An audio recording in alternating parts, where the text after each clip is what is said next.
கல்வின்றது இன்னைக்கு எல்லாருக்குமே ரொம்ப அவசியம். ஆனா இன்னைக்கு பெண்கள் உலகக்கல்வி அதிகமா கற்கக்கூடாது அப்படின்னு சொல்றாங்க. ஆனா பெண்களோட கனவே இன்னைக்கு அதிகமா படிச்சு நல்லா சம்பாதிக்கணும். ஒரு டாக்டராகவோ, ஒரு கலெக்டராகவோ, ஒரு இன்ஜினியராகவோ வரணும்னு அவங்களுக்கு ஆசை. ஆனா இஸ்லாம் உலகக்கல்வி பெண்கள் படிக்கிறத பத்தி எப்படி சொல்றாங்க என்பதை விளக்கணும். பெண்கள் மார்க்க கல்வி கற்கிற மாதிரி உலக கல்வியும் கற்கிறது அவசியம். ஆனால் அதிகமாக பெண்கள் படிக்க வேண்டாம் என்று இப்ப சில பேர் பிரச்சாரம் பண்றாங்களே, அது சரியா? பெண்களும் கல்வி கற்றா தானே வேலைக்கு போகணும்னு ஆசைப்படுறாங்க, அப்பதானே அவங்களும் முன்னேற முடியும் என்கிற மாதிரி என்ன செய்யறாங்க, ஒரு கேள்வியை பதிவு பண்றாங்க. இது கொஞ்சம் டீப்பா எல்லாரும் ஆழமாகவும் கவனமாகவும் அது சரியான விதத்திலையும் புரிந்து கொண்டு இதை நீங்க கேட்க வேண்டிய ஒரு விஷயம். அதாவது படிப்பை பொறுத்த வரைக்கும் மார்க்க கல்வி நமக்கு எவ்வளவு அவசியமாக இருக்கிறதோ அதே மாதிரி உலக கல்வி அவசியம். இஸ்லாத்துல உலக கல்வி வெறுக்கத்தக்கதே கிடையாது. குர்ஆனை எடுத்து பாத்தீங்கன்னு சொன்னா சிந்திச்சு பாருங்க, ஆராய்ச்சி பண்ணி பாருங்க, வானம் பூமி எப்படி படைக்கப்பட்டதுன்னு பாருங்க, இரவு பகல் எப்படி மாறி மாறி வருதுன்னு பாருங்க. இப்படி எல்லாம் எல்லாமே இந்த உலக கல்வியோட மிக்ஸ் பண்ணித்தான்.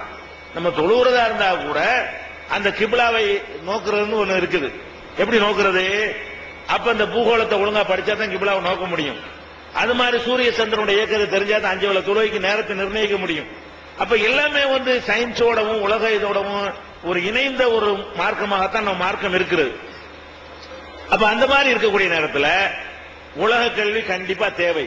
மார்க்க கல்வி எப்படி தேவையோ அதே மாதிரி என்ன செய்யணும், உலக கல்வியும் படித்து நம்ம சமுதாயமும் பட்டதாரிகளாக ஒரு நல்ல ஒரு நிலையில் என்ன செய்யணும், உயரணும். இது ஜெனரலாக உள்ள ஒரு நிலைப்பாடு. இதை யாரும் மறக்கக்கூடாது. அதே நேரத்தில் இது எப்ப சமூகத்துக்கு நன்மை தரக்கூடியது ஆகும் என்று கேட்டால், பெண்கள் படிக்கிற அளவுக்கு ஆண்களும் படிக்கணும், ஆண்கள் படிக்கிற அளவுக்கு என்ன செய்யணும், பெண்களும் படிக்கணும். அப்படி இல்லாம பெண்கள் அதிகம் படிக்கக்கூடியவர்களாகவும் ஆண்கள் குறைய படிக்கக்கூடியவர்களாகவும் ஒரு சமூகம் இருக்குமையானால் அந்த சமூகத்தில் பெண்களுக்கு பயங்கரமான பின் விளைவுகள் ஏற்படும், பயங்கரமான கேடுகள் ஏற்பட்டு போயிடும். படிப்பு முக்கியம், அது மாற்று கருத்து இல்லை. படிப்பை விட எது முக்கியம்? வாழ்க்கை முக்கியம். படிப்பு முக்கியம்தான். அதுக்காக வேண்டி சுவரை வித்துட்டு சித்திரம் எழுத முடியுமா? சுவர் இருந்தா தான் சித்திரத்தை வரைய முடியும். சுவரை வித்துப்பட்டு எதுல போய் எழுதுற சித்திரத்தை? அந்த மாதிரி படிப்பை விட எது நமக்கு முக்கியம்? ஒரு குடும்ப வாழ்க்கை, ஒரு கணவன் வேணும், அவனோட இல்லற வாழ்க்கை நடத்தணும். இது ஆணுக்கும் பெண்ணுக்கும் இதுதான் ஃபர்ஸ்ட் தேவை என்று சொல்லலாம். இன்றைக்கு உள்ள சமூக அமைப்பு பாத்தீங்கன்னு சொன்னா நம்ம மக்களை பொறுத்த வரைக்கும் பொருளாதாரத்தில் பின்தங்கி இருக்கிற காரணத்தினால ஆம்பளையில என்ன பண்றாங்கன்னு கேட்டா அவனை சம்பாதிக்கிற மிஷினாக பயன்படுத்துறாங்க. ஆம்பளையை பொறுத்த வரைக்கும் ஒரு 18 வயசு 15 வயசு வந்துருச்சுன்னு வைங்களேன், அப்பவே கடைக்கு அனுப்பி விட்டுறாங்க. ஒரு 18 வயசுல போய் சம்பாதிச்சிருவாடான்றாங்க. 18 வயசுல வெளிநாட்டுக்கு ஓடுறான்னு அனுப்பி விட்டுறாங்க. இவன் படிக்க வேண்டிய வயசு, இவன் படிச்சு இவன் நல்லா ஒரு தகுதியான நிலைக்கு வர்றதுக்கு பதிலாக ஒரு ஆம்பளையை நம்ம எப்படி இந்த சமூகம் டீல் பண்ணுது? அவங்கள படிப்பு கொடுக்காம அவன் சம்பாரிச்சு போடட்டும், வருமானம் பத்தல, தகப்பனார் சம்பாதிக்கிறது குடும்பத்தை ஓட்டுவதற்கு போதுமானதா இல்ல, 2 தங்கச்சியை கட்டி கொடுக்கணும், இன்னும் பல தேவைகள்லாம் இருக்குது, இது எல்லாம் பூர்த்தி செய்யறதா இருந்தா என்ன செய்யணும்? ஆம்பளை பிள்ளைகளை பெரிய அளவுல படிக்க வைக்க இயலாது. ஏன்னா படிக்க வைக்கிற 2 விஷயம் இருக்கிறது.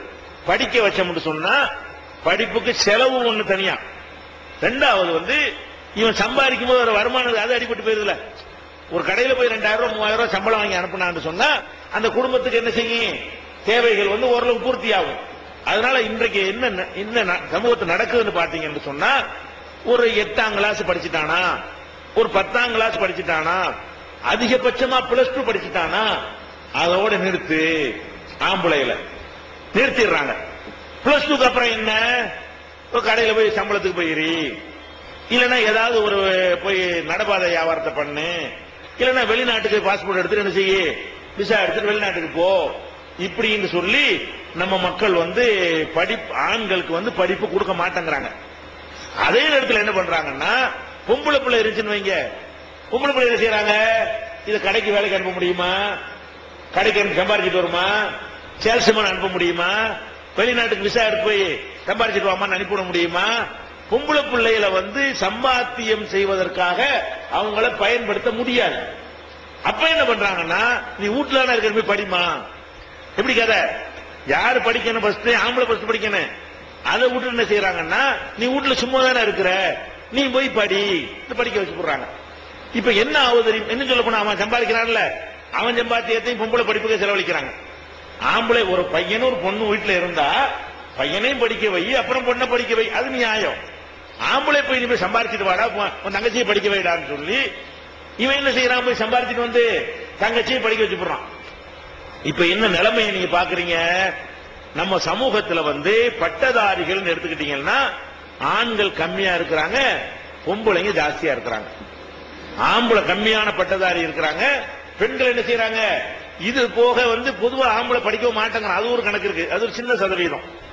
அப்ப இந்த மாதிரி இருக்கும் பொழுது என்ன ஆகுதுன்னு கேட்டா, ஒரு படிச்ச பொண்ணு இருக்குன்னு வைங்க, படிச்ச பொண்ணுக்கு நீங்க மாப்பிள்ளை தேடுறீங்க. படிச்ச பொண்ணுக்கு எப்படி மாப்பிள்ளை தேடுவீங்க? நடப்பாதையில வியாபாரம் பண்றவன தேடுவீங்களா? ஒரு எம்ஏ படிச்ச மகள், எம்காம் படிச்சிருக்கு, ஒரு எம்பிபிஎஸ் டாக்டர் படிச்சிருக்கும் பொழுது அதுக்கு ஒரு கடையில சம்பளத்துக்கு இருப்பானே, அவனை போய் தேடுவீங்களா? இது ஒரு நாளைக்கு சம்பாதிக்கிற சம்பாதித்த ஒரு மாசத்துக்கு சம்பாதிப்பான், அவனை போய் எப்படி மாப்பிள்ளை ஆக்குறது? அப்ப நீங்க எப்படி தேடுவீங்க? பெண்ணு படிச்ச உடனே மாப்பிள்ளை எங்க தேடுவீங்க? படிச்ச மாப்பிள்ளையா தேடுவீங்க. அதுவும் எப்படி தேடுவீங்க? பொண்ணை விட கூட படிச்சிருக்கணும் தேடுவீங்க, அல்ல சமமாவது படிச்சிருக்கணும், கீழே இருக்க கூடாது. படிச்ச மாப்பிள்ளை எப்படி இருக்கணுமா? அந்த பொண்ணை விட கூட படிச்ச மாப்பிள்ளையா இருக்கணும், அல்லது குறைஞ்சபட்சம் சமமாவது படிச்சிருக்கணும், சமமான தகுதியில் உள்ள படிப்பா இருக்கணும். அப்படி தேடும் போது 100 படிச்ச பொம்பளை இருக்காங்கன்னு வைங்க. 100 படிச்ச பொம்பளை இருக்கிற ஒரு சமுதாயத்தில் 10 படிச்ச ஆண்கள் இருக்கிறாங்க.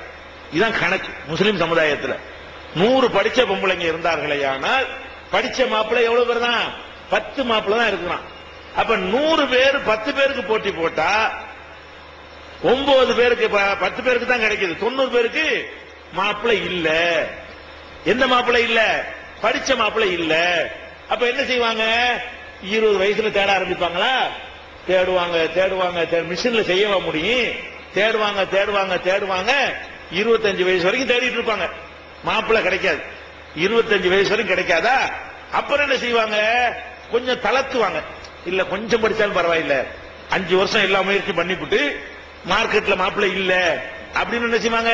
இல்ல பரவாயில்ல, ஒரு அளவுக்கு கொஞ்சம் கீழே அடுத்த டிகிரி இருந்தாலும் பரவாயில்லைன்னு தேடுவாங்க. அவன் என்ன செய்வான் தெரியுமா? அம்மாடி நமக்கு மேல படிச்ச பொண்ணு வேணாம். இவன் ஆம்பளை மென்டாலிட்டி எப்படி இருக்குது? பொண்ணு நமக்கு மேல படிச்சிருந்துச்சுன்னு சொன்னா நம்மளை ஆதிக்கம் பண்ணும், நம்ம சொல்ல கேட்காது, அது சாதாரணமா பேசினா கூட படிச்ச திமுறாமா. நிறைய வீட்டுல தெரியாதமா கல்யாணம் பண்ணிவிட்டு மாட்டிக்கிட்டு முழிக்கிறாங்க. அது நல்ல பொண்ணா இருந்து அது அடக்கமா இருந்தா கூட ஏதாவது ஒரு நல்லது சொல்லிச்சுன்னு வைங்க, படிச்சிருக்கிறீர்கள் அந்த திமிர் பேசுது அப்படிமா, இவனுக்கு ஈகோ வந்துடும். இயற்கையாகவே ஆம்பளைங்கிற அடிப்படையில் என்ன செய்யும்? இவனுக்கு ஈகோ வந்துருமா? அவ என்ன சொன்னாலும் இவனுக்கு தப்பா தெரியும். அதனால நிறைய மாமியார்மார்கள், மாமனார்மார்கள், மாப்பிள்ளமார்கள் படிச்ச பொண்ணு வேணான்றாங்க, படிக்காத மாப்பிள்ளைக்கு. நீங்க 25 வயசுல நீங்க படிக்காத மாப்பிள்ளை இருந்தாலும் பரவாயில்லைன்னு வருவீங்கல்ல, அவன் தெளிவா இருக்கிறான், எனக்கு படிச்சது வேணாம் பாவா, நமக்கு கீழே தான் இருந்தா பாருங்க, நமக்கு மேல உள்ளதை கல்யாணம் பண்ணிட்டு நான் என்ன பண்றது? அப்ப என்ன, படிச்ச மாப்பிள்ளை கிடைக்க மாட்டேங்குதுன்னு அந்த வாழ்க்கை பாடத்தை 5 வருஷத்துக்கு பிறகு கற்றுக்கொண்டு படிக்காத மாப்பிள்ளைனாலும் பரவாயில்லைன்னு வந்தா, படிக்காத மாப்பிள்ளை படிச்ச பொண்ணு வேணாங்கிறான். படிக்காத மாப்பிள்ளை என்ன செய்யறான்? எனக்கு படிச்ச பொண்ணு வேணான்றான். இப்ப என்னவாகுது? எனக்கு தெரிந்து நான் அனுபவத்தை வச்சு சொல்கிறேன். நம்ம ஜமாத்துல நான் தலைமை பொறுப்புல இருக்கக்கூடிய நேரத்தில் இந்த மணமகளுடைய கடிதங்கள்லாம் நிறைய வரும். வந்துச்சுன்னு சொன்னா பெண்கள் சேர்ந்து வர்றதெல்லாம் பாத்தீங்கன்னா எல்லாம் படிச்சதாவே இருக்கும். படிக்காத பெண்கள் மாப்பிள்ளை கேட்டு வர ரொம்ப குறைவா இருக்கிறது. படித்து நல்ல டிகிரி படிச்சிருப்பாங்களே, அவங்க தான் என்ன செய்வாங்க? எங்களுக்கு மாப்பிள்ளை வேணும், இந்த தகுதியில் வேணும்னு கேட்பாங்க. அது மூட்டை மூட்டையா இருக்கும். ஆம்பளை 5-10 தான் இருக்கும். இந்த மாதிரி அளவுல வித்தியாசங்கள் இருக்கிற காண்போம். இப்போ ஒரு தாய் பெற்றோர்களுடைய மனசுல என்ன யோசிக்கணும்? ஒரு பொண்ணை வச்சுக்கிட்டு அது காலம் ரொம்ப கெட்டு போயிருக்கிறது. நம்ம நம்ம தாத்தா காலம் பாட்டி காலம்னா அது ஒரு கணக்குன்னு எடுத்துக்கலாம். இப்ப இருக்கிற காலம் என்ன? அந்த காலத்துல இந்த ஆபாசம் இது மாதிரி சினிமா கோமாளி கூத்து இருந்தாலும் தியேட்டர்ல போய் தான் பார்த்தாங்க. நிறைய பேர் வெக்கப்பட்டு பார்க்க கூட மாட்டாங்க. இப்ப என்ன, வீட்டுல உட்கார்ந்துகிட்டு அம்மாவும் மகளும் உட்கார்ந்து பாக்குது, அண்ணன் தங்கச்சியும் உட்கார்ந்துட்டு பாக்குது. எதை பாக்குது? அந்த ரெண்டு அர்த்தம் வரக்கூடிய பாடல்கள், ரெண்டு அர்த்தம் தரக்கூடிய அசிங்கமான கதைகள், அந்த மாதிரியான நாடகங்கள் வந்துகிட்டா கூட அது பண்ற அநியாயம் ரொம்ப. இது சினிமா கூட மோசமா இருக்குது. சீரியல் போடுறான் பாருங்க, எல்லாம் இந்த கள்ளக்காதல் கள்ள அந்த மேட்ரு பூரா இதுலதான் வருது. இந்த சீரியல்லாம் சொல்லி கொடுத்துட்டு இருக்கான். அப்ப இந்த மாதிரி எல்லாம் இதையெல்லாம் பார்த்துட்டு வரும் பொழுது அது எண்ணத்தை ஏற்படுத்தும். ஒரு பெண்ணா இருக்கட்டும் ஆணா இருக்கட்டும், உரிய நேரத்தில் வாழ்க்கை கிடைச்சா அது ஒரு கணக்கு. உரிய நேரத்தில் குடும்ப வாழ்க்கை கிடைக்கலன்னு சொன்னா அவங்களுக்கு சலனத்தை ஏற்படுத்துமா இல்லையா? மறுமையை பயந்து அல்லாஹ்வை பயந்து இதெல்லாம் பெரிய இந்த மாதிரி நம்ம உணர்ச்சிக்கு இடம் கொடுத்து மாட்டிக்கிட்டோம்னா நரகத்தில் போட்டு எல்லாம் வேக வைக்குவான். இந்த அற்பமான சுகத்துக்காக வேண்டி நம்ம இதெல்லாம் செய்யக்கூடாதுன்னு நினைக்கக்கூடியவர்கள் குறைந்த அளவில் இருக்கிறாங்க. ஆனால் அதிகமான பேர் என்ன செய்யறது? அப்படி இருக்கிறது இல்ல. அப்ப அந்த மாதிரியான ஒரு நேரத்தில் என்ன ஏற்படும்? கல்யாணம் மாப்பிள்ளையும் கிடைக்க மாட்டேங்குது. 5 வருஷமா தேடுறோம், 10 வருஷமா தேடுறோம். அப்புறம் என்ன பண்ணுது? அந்த பொண்ணா என்ன பண்ணு, எதை எவன் கிடைச்சாலும் பரவாயில்ல, அது முஸ்லீமா இருக்காட்டாலும் பரவாயில்ல, வேற எந்த மாதிரி இருந்தாலும் பரவாயில்லைங்கிற லெவலுக்கு எல்லாம் இந்த சமூகத்தில் பல பிரச்சனைகள் ஏற்படுவதற்கெல்லாம் எது காரணமா இருந்தது? இதுதான் காரணம். அப்ப அந்தந்த காலத்துல கல்யாணம் என்பது என்ன செய்யணும்னா, காலகாலத்தில் நம்ம சமூக பொறுப்பு நமக்கு வேணுங்க. படிப்பு வேணுங்கிறது முக்கியம். அதுக்கு நீங்க என்ன செய்யணும்னு கேட்டா, கொஞ்சம் காலத்துக்கு ஆம்பளை பிள்ளையில படிக்க வச்சே தீர்வோன்னு முடிவெடுங்க. அதுலதான் தொக்கி இருக்கிறது பெண்களுடைய படிப்பு. ஆம்பளையும் படிக்கிறது பொம்பளை அப்ஜெக்ஷன் கிடையாது. ஆம்பளையும் படிக்கட்டேன், அதுக்கு தகுதியா பொம்பளை படிக்க பரவாயில்ல. ஒரு சின்ன பிரேக்ல இப்ப என்ன செய்யணும்? எப்பாடு பட்டாவது என் பிள்ளையுடைய சம்பாதித்து நான் வாழ மாட்டேன், அவன் படிச்சுட்டு சம்பாதிக்கட்டும், படிக்காம அற்பமான சம்பளத்துக்கு என் பிள்ளைய அனுப்ப மாட்டேன் அப்படின்னு சொல்லி ஆம்பளை பிள்ளையை வைத்திருக்கக்கூடிய பெற்றோர்கள் படிப்பு மஸ்ட், எப்படி நான் படிப்பு கொடுப்பேன், 1க்கு 2 மடங்கு உழைச்சாவது நான் குடும்பத்தை சுமப்பேனே தவிர என் பிள்ளைக்கு நான் கல்வியை கொடுப்பேன் என்று நீங்கள் உறுதிப்பாடா எடுத்து ஒரு 10 வருஷம் அதுல நீங்க உறுதியா இருந்தா தான் பெண்கள் படிக்க வைக்க முடியும். இன்னைக்கு இருக்கிற நிலையில படித்தார்களே ஆனால் படிப்பு கிடைக்குமே தவிர என்ன கிடைக்காது? வாழ்க்கை கிடைக்கவே கிடைக்காது. உறுதியா எழுதி வச்சுக்கிறோங்க. நிறைய நாங்கள் அனுபவப்பட்டு சொல்லுகிறோம். இப்ப என் பிள்ளைல நான் படிக்க வைக்கல, +1 நிப்பாட்டிக்கிட்டேன். நம்மளை படிக்க சொல்ற உலகத்துல சொல்றோம். ஏன்? நம்ம யதார்த்த வாழ்க்கையை பார்க்கறோம். அதுக்கு படிக்க வச்சு அதுக்கு மேல மாப்பிள்ளை எங்க தேடுறது? நமக்கே தெரியுது மாப்பிள்ளை இல்லைன்னு. எங்க போய் தேடுறது? அப்ப நமக்கு எவ்வளவு தேட முடியுமோ அவளோட நிப்பாட்டிக்கிறோம் அப்படின்னு சொல்லிட்டு ஒரு +2 நம்ம நிப்பாட்டிக்கிட்டோம். உடனே கல்யாணம் பண்ண வேலை முடிஞ்சு வச்சுப்பேன். அது எதனால அது முடிஞ்சு தூரணும்? கூட ஒரு தாய் தகப்பனுக்கு பிள்ளையுடைய வாழ்க்கையை பத்தி தான் ஃபர்ஸ்ட் சிந்திக்கணும். பொம்பளை பிள்ளை அதை சிந்திக்கணும். படிப்பு அவசியம், அது மாட்டுக்க.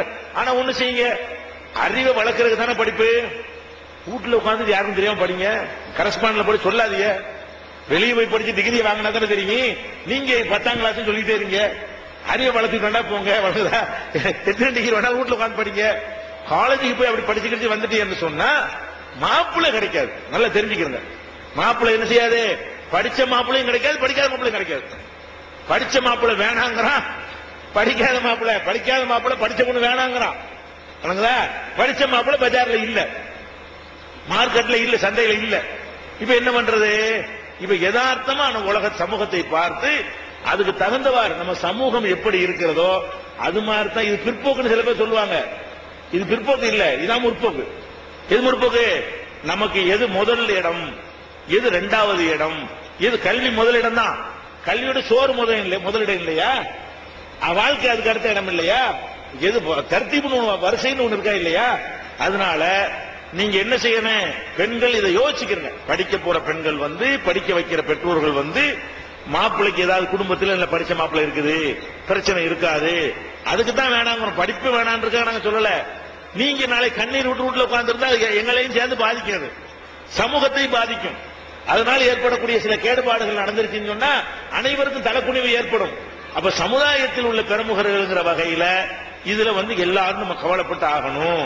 அதை நீங்க விளங்கி கொண்டு கண்டிப்பா படிங்க, அதுல மாற்று கருத்து இல்ல. ஆம்பளை படிக்க வைங்க, சரியா? படிச்சு ஓரளவுக்கு வந்த பிறகு அப்புறம் என்ன செய்யுங்க? ஒரு வீட்டுல ஆம்பளை இருந்தாலும் படிக்க வைக்கும், பொம்பளை இருந்தாலும் படிக்க வைப்போம். படிக்க வச்சீங்கன்னு சொன்னா இந்த தட்டுப்பாடு வராது. மாப்பிள்ளை படிச்சவன மட்டும்தான் இருப்பான். எப்படி ஆயிருன்னு? முஸ்லீம் மாப்பிள்ளை படிச்சவன் தான், படிக்காத மாப்பிள்ளை முஸ்லீம்ல கிடையாது. அப்படி உண்டாக்குனீர்களே ஆனால் அப்ப என்னமாயிரும்? பிரச்சனையே இருக்காது. சரியா? இத கவனத்துல கொண்டு நீங்க இந்த அறிவுரை எல்லாத்துக்கும் நம்ம சொல்றோம். எதுக்கு சொல்றோம்? படிக்க வேணாங்கிற காரணமா எதை சொல்றோம்னு கேட்டா இது வந்து உங்களை பாதிக்கும். இப்ப ஆர்வத்தில் நீங்க படிக்கிறேன்றீங்க, பின்னாடி வீட்டிலேயே உட்கார்ந்துட்டு இருந்தா எப்படி இருக்கும்? எவ்வளவு நாளைக்கு பெற்றோருக்கு சுமையா இருந்துகிட்டு இருக்க முடியும்? பெற்றோர் தான் எவ்வளவு நாளைக்கு நெருப்புல மடியில கட்டின மாதிரி ஒரு நிலைமை பெண்ணை வச்சுக்கிட்டு இருக்கிறது. அவங்க இந்த காலத்துல பாதுகாக்க ரொம்ப கஷ்டம். கல்யாணம் பண்ணி கொடுத்தா தான் சேஃப்டியே தவிர வீட்டுக்குள்ள வச்சுக்கிட்டு இருக்கிறதுங்கிறது பெரிய காலம், ரொம்ப கெட்டு போய் கிடக்கிறது. எந்த புத்துல எந்த பாம்பு இருக்குன்னு சொல்ல முடியாது. அந்த மாதிரி ஒரு நிலைமையெல்லாம் கவனத்துல கொண்டு நீங்க தூர நோக்கோட இந்த செய்ய முடிவெடுத்தால் சரியா வந்துவிடும்.